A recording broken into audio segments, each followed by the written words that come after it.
This episode is sponsored by Verizon. Are you ready for your next assignment? As a leading communications technology company, Verizon is always looking for experienced leaders to step forward and help us stay competitive in the global marketplace. More than 10,000 veterans contribute their skills across our entire business.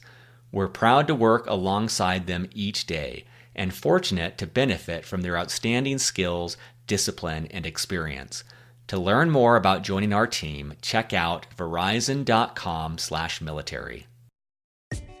Welcome back to Beyond the Uniform. I'm Justin Asiri, and my goal is to help military veterans and their families thrive in their civilian career. Today's episode number 320, Marines to Outdoor Adventure Guide with Mike Titzer. Don't be afraid to do something a little non-traditional. It'll most likely work out in the end. I know a lot of people in the military, it can be scary. You're going from this nice paycheck and a nice house, free medical, things like that, to kind of take the leap and do something different. I had a really supportive wife who also wanted to do these things. So she moved with me to Cambodia. She's doing the NOLS thing with me, which is awesome. I would say, don't be afraid to do something non-traditional, especially living overseas, especially in Asia. It's sort of a growth area right now.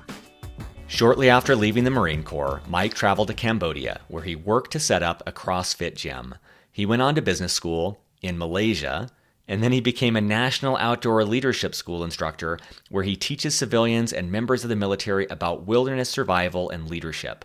Which is all to say, Mike is a veteran who is forging his own way and thinking outside the box. If you are interested in a non-traditional career path or just a great story, this is the interview for you. For those of you who enjoyed this episode, be sure to check out episode 240, Self-Reliant Leadership with Jan Rutherford, episode number 268, How the Outdoors Saved My Life with Stacy Bear, and episode number 120, Traveling the World for 4 years after active duty Navy with Tim Patterson. You'll find links to each of those episodes in the show notes for this episode at beyondtheuniform.org, where you'll also find over 300 other completely free episodes, a whole host of online events and webinars, and more. So with that, let's dive into my conversation with Mike.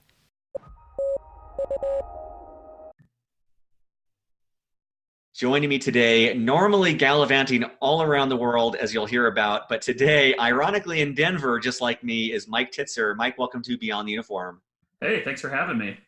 Special thanks to Scott McKee, who made the introduction to Mike. He met Mike on an Alaska NOLS trip, and I wanted to share with listeners a little bit about your background. Mike is a field instructor at the National Outdoor Leadership School, or NOLS. NOLS is a nonprofit global wilderness school that will help you step forward boldly as a leader. He served in the Marine Corps for 6 years. Since his military service, he opened a CrossFit gym in Cambodia and went to business school in Malaysia. He holds an MBA from the Asia School of Business, a master's in international relations from American University, and a bachelor's of science in mechanical engineering from the Naval Academy. Mike, one of the things I love about your story is it's very atypical.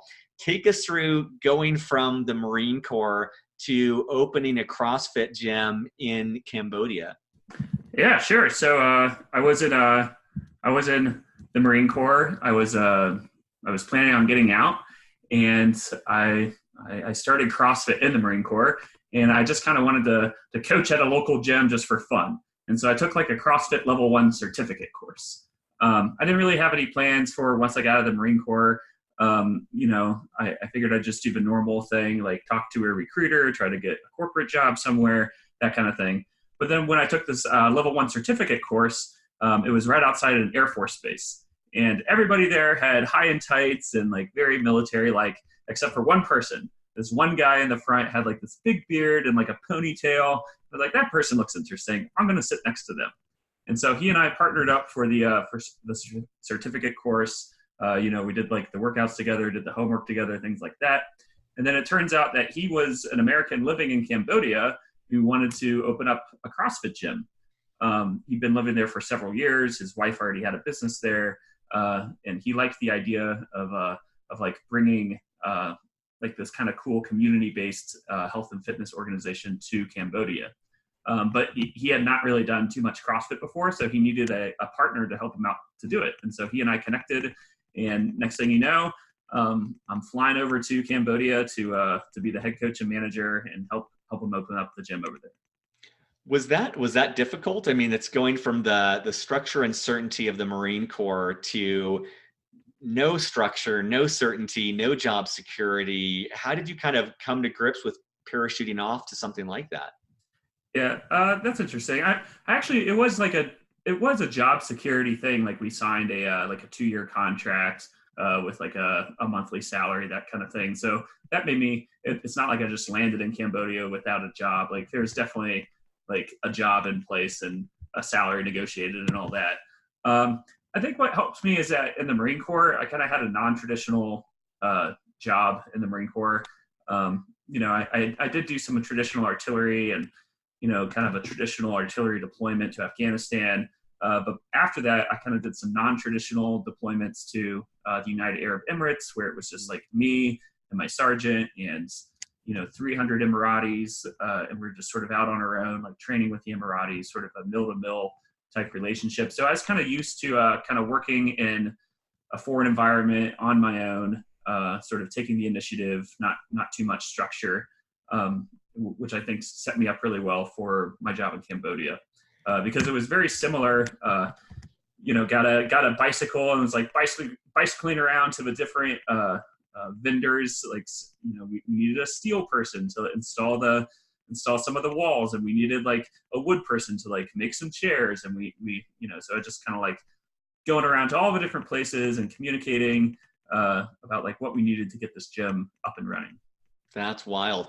Was that something when you were in the Marine Corps, was that like a conscious realization of, hey, I actually like traveling to these different countries. I like being able to move around. Did that influence your desire to do something similar when you got out? Yeah, that's a great question. And the Marine Corps I was in for 6 years, and 5 of those years I was not in the U.S. So, like I said, I was in Afghanistan for 7 months, but then I was also in the UAE for 2 years, Qatar for 7 months, Japan for a year, Thailand, just all over the place, really. And so, yeah, I really like enjoyed living overseas. And to be honest, when I got out of the Marine Corps, I wasn't really ready to just go back to the U.S. and settle down, so to speak. I was still enjoying living overseas. And specifically, I enjoyed living overseas. I realized from my Dubai deployment that I enjoyed living overseas sort of not in a military context. It was a really nice gig in the Marine Corps in Dubai.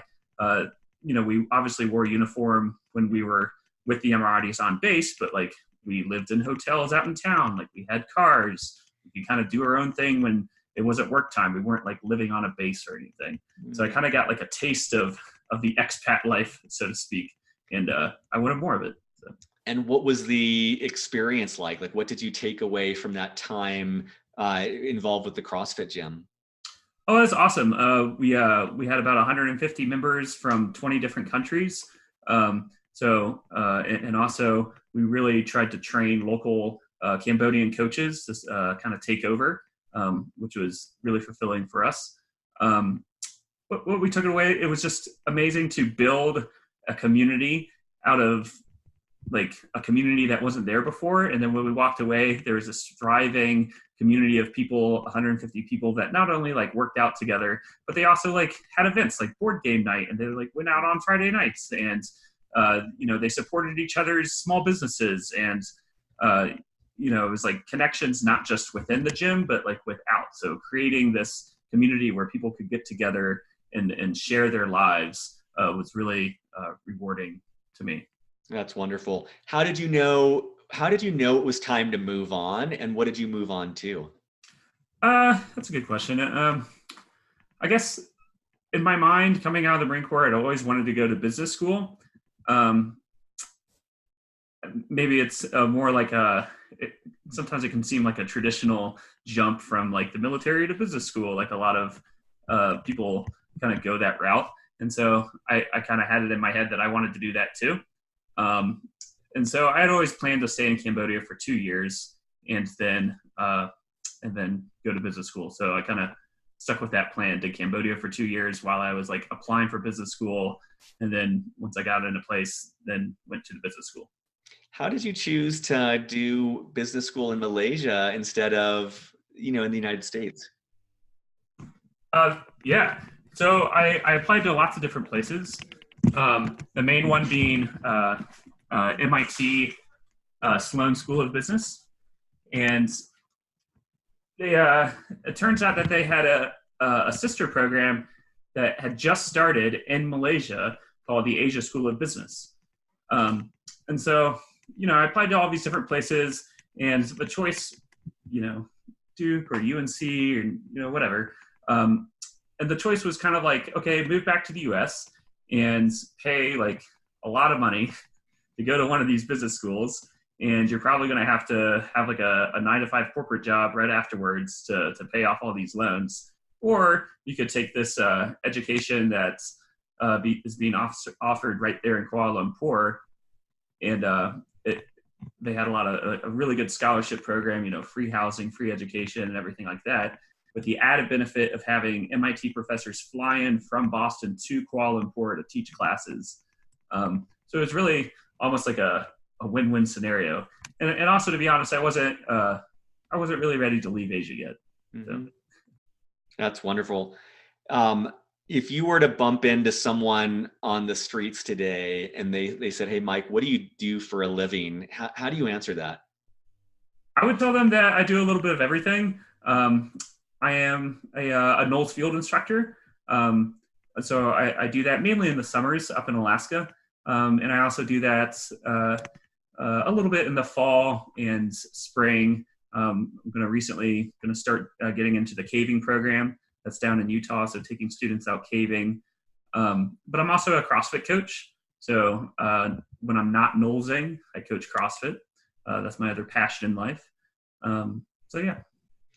And for those not familiar with Knowles, how would you explain what the National Outdoor Leadership School is to someone not familiar with them? Yeah, so Knowles was founded by someone called Paul Petzel in 1962. He had been on like the first American expedition to K2 and like a lot of different pretty intense mountaineering expeditions back in the 30s and 40s. And what he realized was that people had a lot of good technical skills, but not so much of a social and interrelational skills to make an expedition work. So he founded this school with the purpose of teaching people not just technical skills, but the skills needed to lead and be a part of a high-functioning, harmonious team in difficult environments. And so Knowles really does use the wilderness as its classroom. All the courses, I think, out of the 30-day course, sort of a Knowles standard that we teach, I think like one day is spent like beforehand, not in the wilderness. And so you're really like out there the entire time. Knowles is special because everybody gets a chance to develop their own leadership style.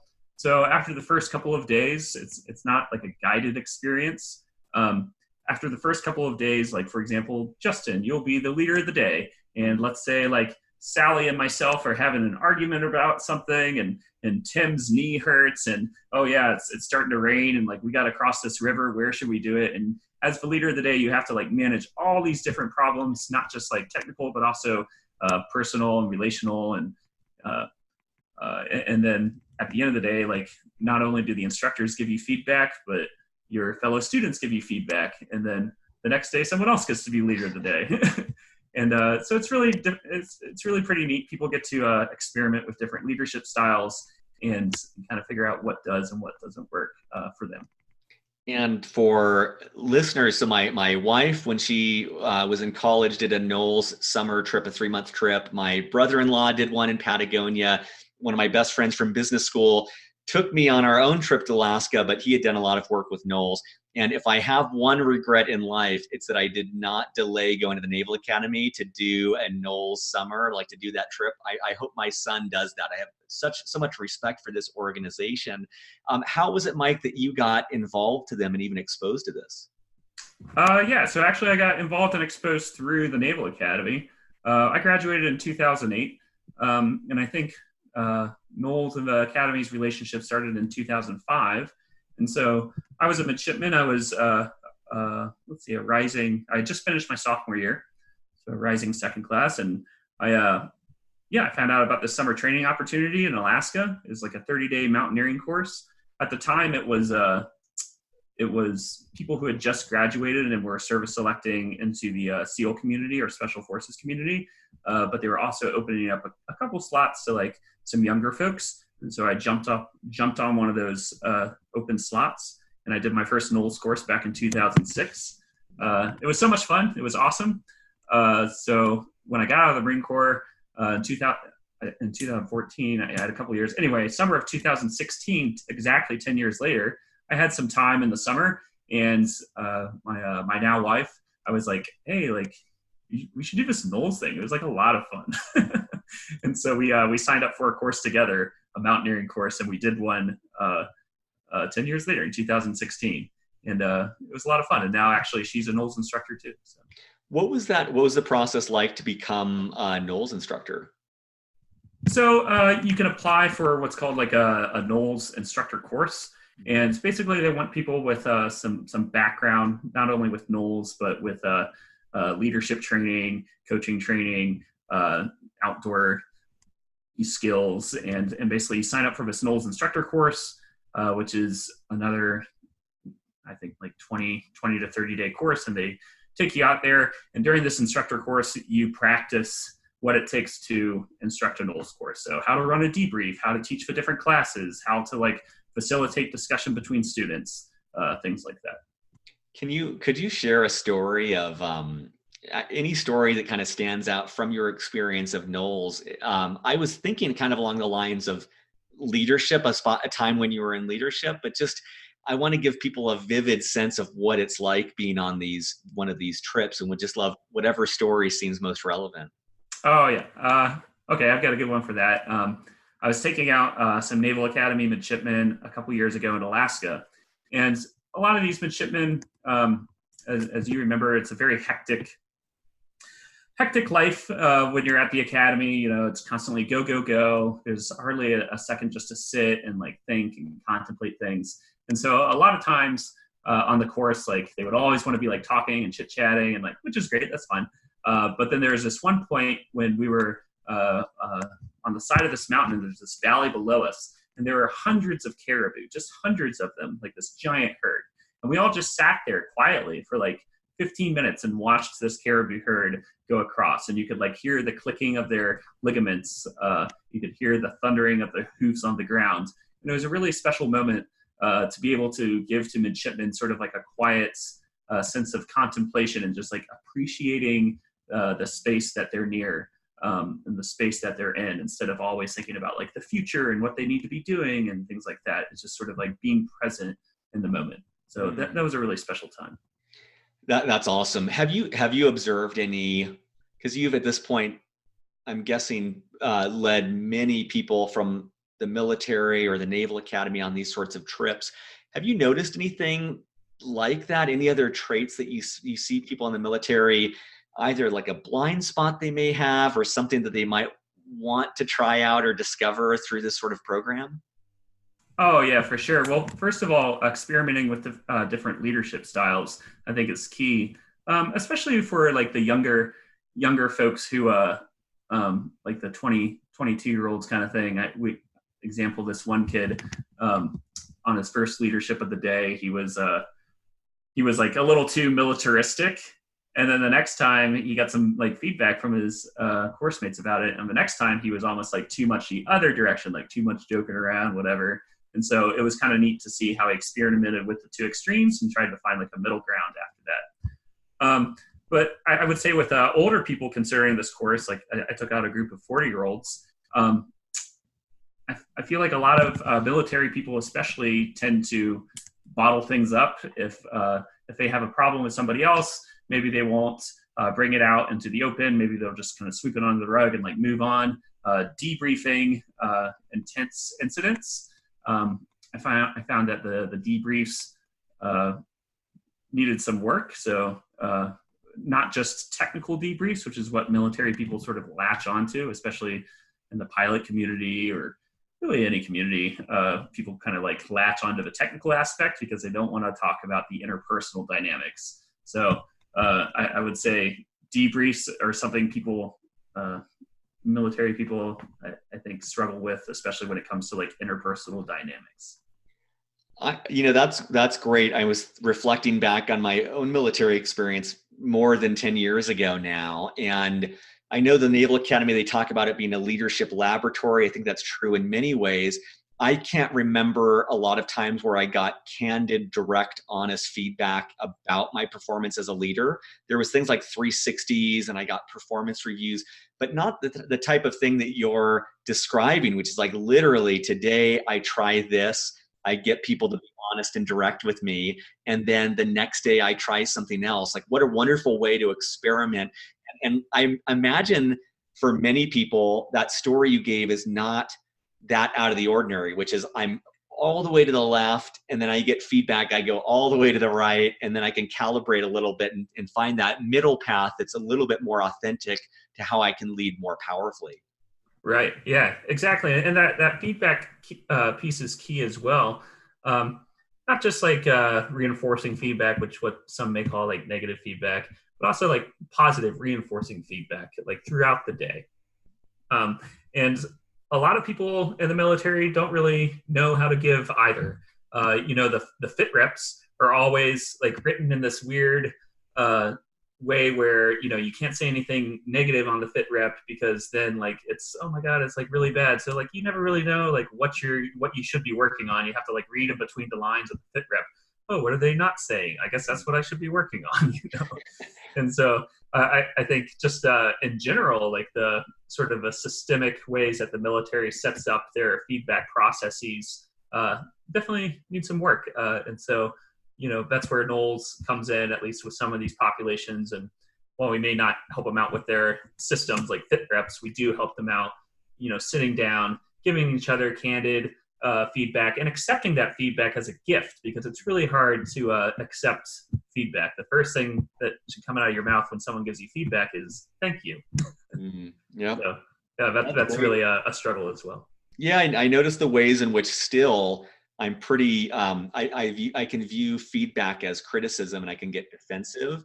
And then you start to realize like the power of getting that honest feedback, like how rarely we get any sort of feedback like that. And so when to get it, one of my teachers that I like, he says, what's the 2% truth in any feedback? And I think sometimes the temptation can be to push something away. It's like almost like this foreign body that your antibodies are attacking is like, let me get rid of this. But instead of like trying to disprove the feedback, at least saying like, okay, what is the 2% truth that I can take on and apply in this situation? And hopefully it's more than that, but at least there's that much in any piece of feedback. Yeah, that's a great point. We always tell people like, if you don't agree with it, that's okay. Just say thank you and then just let it sit. Like contemplate on it. Like think about it overnight. That kind of thing. And for what it's worth, I've noticed that sometimes the feedback that I'm most violently opposed to is the feedback I most need to hear. The one that I just knee-jerk reject, the one where I write the person off as a total jerk, the one where I think like there's no way that's right. I found over time almost always that's the feedback I most need to hear and I'm most going to benefit from learning. Oh, nice. Could you give a little bit for people who are listening and interested in being exposed to Knowles? Could you give them some maybe footholds on ways that they might try this out or learn more? Yeah, sure. You can always go to knowles.edu, and they have, they have over 300 different types of expeditions, anything from like 5 days to even like you said, I think you said your partner did a 3-month expedition, right? And so they have this like wide variety of different types of expeditions. They have 16 physical campuses around the world. So you can do glacier mountaineering in Patagonia, sea kayaking in Mexico, caving in Utah, backpacking in Alaska or Scandinavia, sailing in Mexico. Yeah, that's sailing in Mexico, things like that. So there's a lot of different options out there. So if you have like a smaller schedule, like like you only have 7 days off. Like Knowles knows that. A lot of like older people, especially, like can't take 30 days off, and so we offer these like smaller, like you can do 7 days mountaineering in Alaska. They'll fly you in on a glacier. You're like on a glacier day one, like doing these things, and then you'll most likely fly out or hike out. So Knowles really does have a wide variety of options. What's interesting too is that I know a lot of people from the military um, may be interested in like EMT training as sort of like a job skill training that they want to do. Knowles offers like a wilderness EMT training program. I think it's like a month long program, or um, uh, maybe a month and a half. But anyway, at the end, you earn both your wilderness EMT and your traditional EMT certification. So you can actually use that to go be an EMT somewhere after taking your Knowles course, which is pretty awesome. Mm. And I think that, just from my third party point of view, from my wife's experience and my friends, it's like, not only are you gaining an appreciation for the outdoors, you're getting that time out in nature. My understanding is like the level of instruction is unparalleled. Like my wife went in having only gone camping a few times, and she learned snowshoeing, rock climbing. She learned how to build a snow cave to sleep in. Like she came back, like she's pretty hardcore now when it comes to outdoors.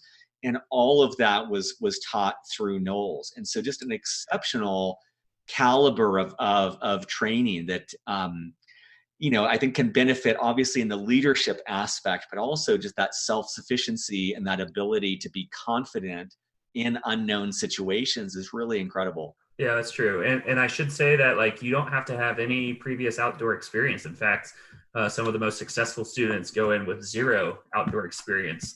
And we teach you how to do everything. And what's really neat is that like, if Sally is really good at setting up the tent and like Tim doesn't really know, like Sally can help Tim do it. And, you learn from your peers as well. But yeah, that's a great point.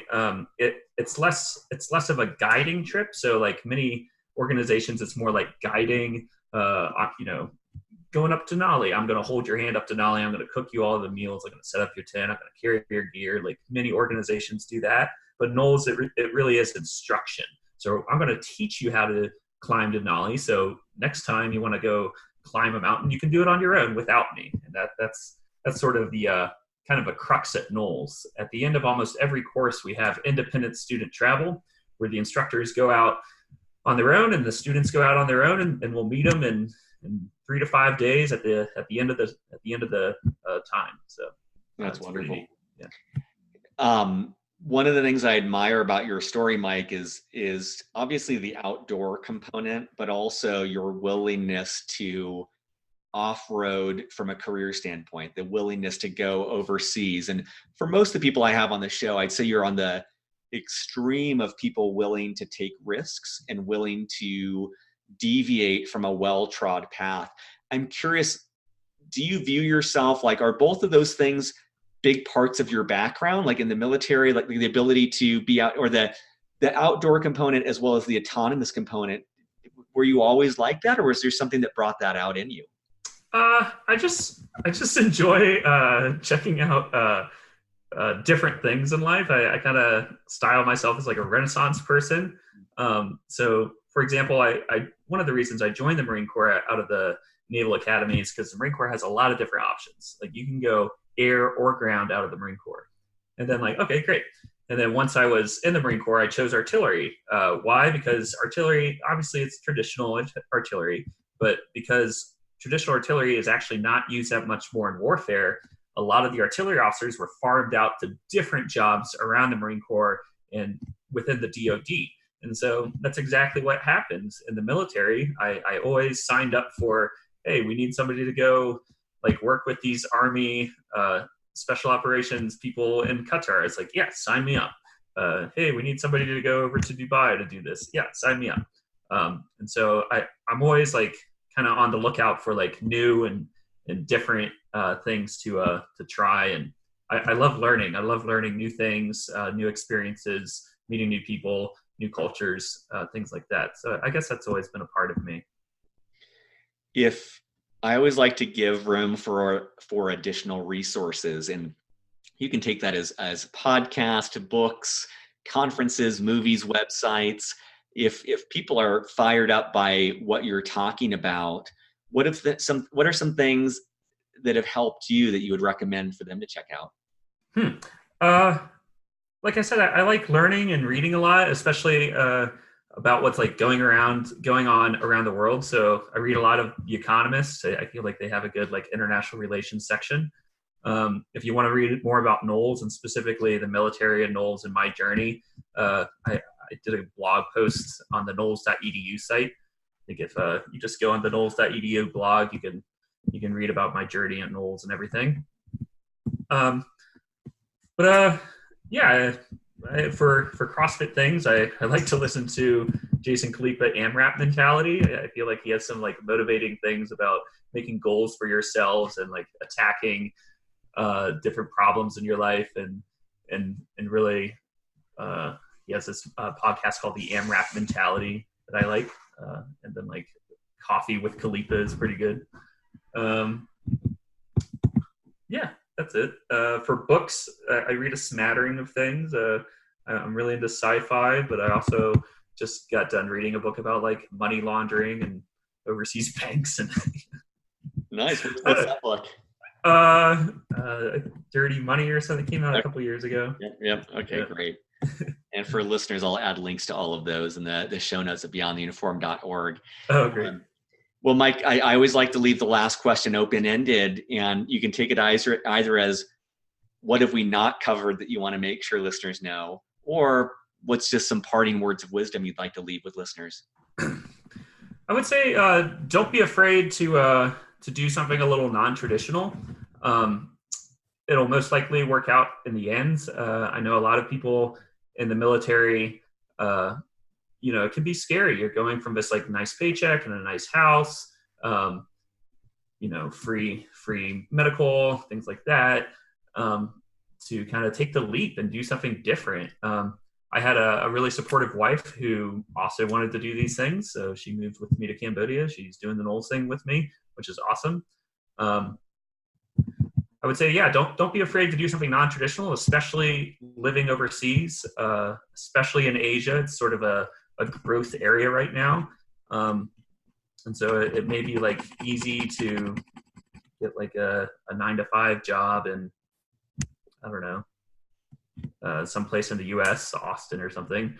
But it might be more fulfilling in the long run if you're interested in living overseas and doing something different, to kind of take the leap and go over to Asia and see the opportunities over there. Well, Mike, I appreciate your time today. I appreciate your story that you shared with us. And for listeners at beyondtheuniform.org, I'll have links to some related episodes, a link to all the resources we talked about, as well as the Knowles information, so you can dig in and let us know if you end up doing that. I'd love to hear from listeners. With a 8-month-old kid, my time with Knowles is probably postponed until he turns 18, and I hope to do that trip with him. But let me live vicariously through you if any listeners end up doing a trip on that. Okay, thanks, Justin. Thanks for having me. Surface.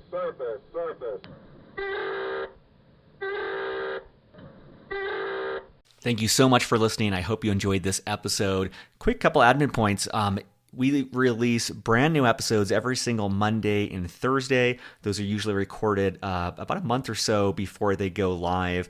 Every Monday and Thursday, we have an interview, usually almost always with a military veteran, about their civilian career. More and more, we're starting to add in experts who may not be veterans, but may have some expertise that will help the military veteran community.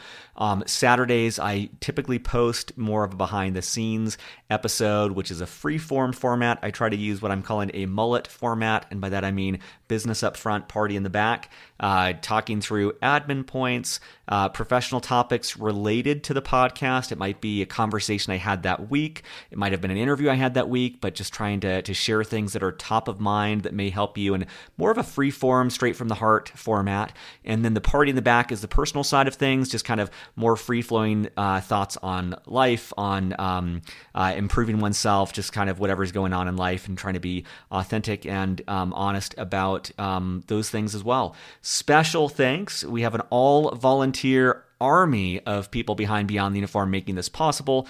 We do this on our lunch breaks, on our evenings, on our weekends, because we love the military community. We want to give back. We want to make a difference. We want that as part of the purpose in our life that we valued in the military. So special thanks to Steve Bain. Steve does pretty much everything. He helps secure guests. He does our newsletter. He keeps the reels rolling and keeps me sane. Kathleen Dillon, the first person to join our team. She writes text transcripts of every single episode. It's wild. She keeps up with 2 of these a week despite a demanding career and education right now. But those transcripts help us get more SEO value, helps her audience more. Andrew Woolridge is our data guru. He helps us understand the numbers, which is the easiest way for us to figure out how we can better support you, and adds kind of the data oversight for that. Rick Healy does all of our social media. He is gaining more and more of an audience for us by getting our videos, getting our podcasts out on social channels. The best way to stay in contact with us is if you go to beyondtheuniform.org, there is a newsletter. You'll have a little pop-up that comes up. You can put your email in. We email twice per month. We try to be respectful, but it is a great way to get appraised of upcoming events, upcoming interviews, promos where companies are giving discounts to Beyond the Uniform listeners, and more. This does cost money to put on. We are committed to not charging veterans directly, and the way that we kind of offset costs is through corporate sponsors. So if you know of a company that would like to get in front of a military audience and their families, that's one way that we can both add value to our members, but also offset the costs of Beyond the Uniform and give us a little bit of budget to start expanding what we're doing. So that's the best way you can help us. If that's not something